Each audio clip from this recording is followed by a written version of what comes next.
करूँ श्री जनक लली की, आरती करूँ श्री जनक लली की। जनक लली के मीठी जनक अली के, आरती करूँ श्री जनक लली के।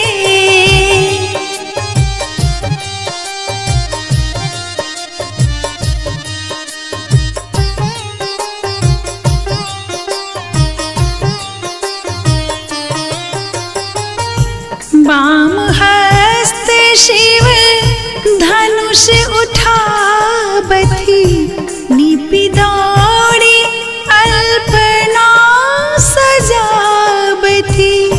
पुष्प लोड़ी जाहि जूही संग, हार बनावथि कमल कली के।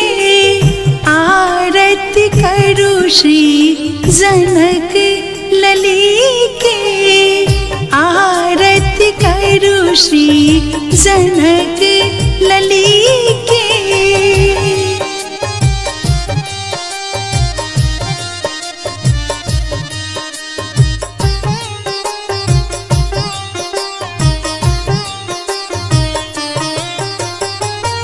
बहिनी के संग नगर केर संगी, पूजति गिरिजा शिव अर्धांगी।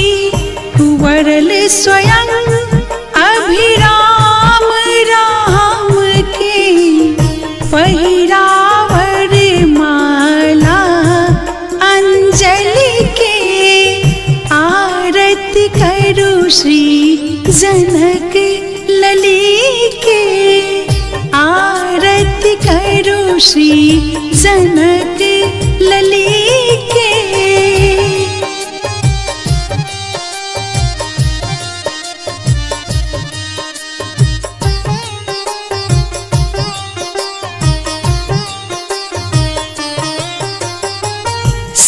शेषियपति व्रता वन वन में, ब्रह्मचर्य धारिणी ही तन में।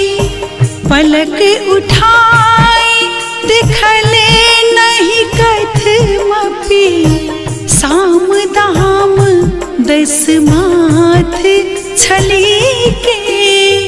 आरती करूँ श्री जनक लली के, आरती करूँ श्री जनक लली के।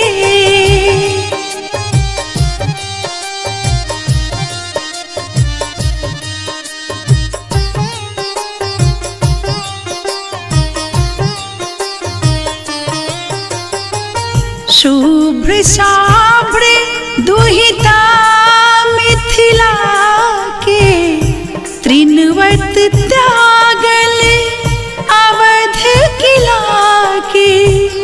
कृपा कैल चिर अमर बनावल, पवन पुत्र बजरंग बली के।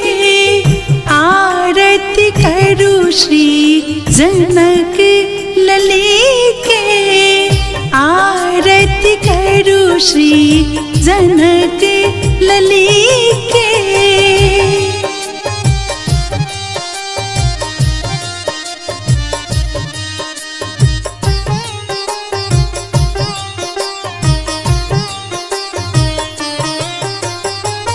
पराक्रमी लव कुश केर माता, अवनी सुतासुर मुनि सुखदाता। सरस विश्व केर शक्ति स्वरूपा, रामहु केर भुज शक्ति भली के। आरती करूँ श्री जनक लली के, जनक लली मीठी जनक